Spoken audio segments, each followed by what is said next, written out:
તો દુનિયાભરના દેશોમાં તો શરૂઆત થઈ ચૂકી છે 2024ને આવકારવા માટેની। આ તરફ વાત કરીએ હવે સંઘ પ્રદેશ દીવની, તો અહીં પણ નવા વર્ષને લઈ માનવ મહેરામણ ઉમટી પડ્યું છે। નવા વર્ષની ઉજવણીને લઈ દીવમાં પ્રવાસીઓ ઉમટ્યા।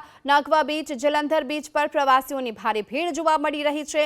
પ્રવાસીઓના ધસારાથી દીવની હોટેલો પણ હાલ હાઉસફુલ જોવા મળી રહી છે। તો સંઘ પ્રદેશ દીવ કે જ્યાં નવા વર્ષને ઉજવવા માટે માનવ મહેરામણ ઉમટી પડ્યું।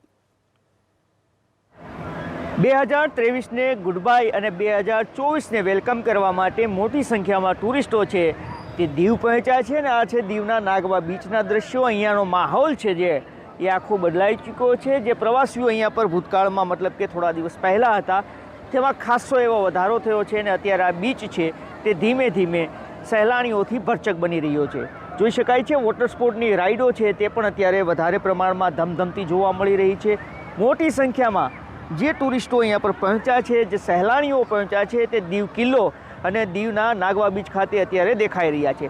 જોકે અન્ય સ્થળોએ પ્રવાસીઓની પાખી હાજરી જોવા મળી રહી છે, પરંતુ અહીંયા જે પ્રમાણે પ્રવાસીઓનો સૈલાબ છે તે જોવા મળી રહ્યો છે। પરંતુ દીવના વેપારીઓ અથવા તો હોટલ સંચાલકોનું માનીએ તો ભૂતકાળમાં જે પ્રમાણે 31ને લઈને અહીંયા સહેલાણીઓ આવતા હતા તે જે ક્રાઉડ જોવા મળતો હતો તેમાં ક્યાંક ઘટાડો હોય તેવું દેખાઈ રહ્યું છે। જોકે આશા અત્યારે પણ સેવાઈ રહી છે કે સાંજના 5 પછી પણ પ્રવાસીઓની સંખ્યામાં છે તે સતત વધારો થતો રહેશે અને દીવમાં જે લાખો પ્રવાસીઓ ઉમટી પડે તેવી આશાઓ વ્યક્ત કરવામાં આવી રહી છે। દિલીપ મોરી, IBP અસ્મિતા, ગીર સોમનાથ।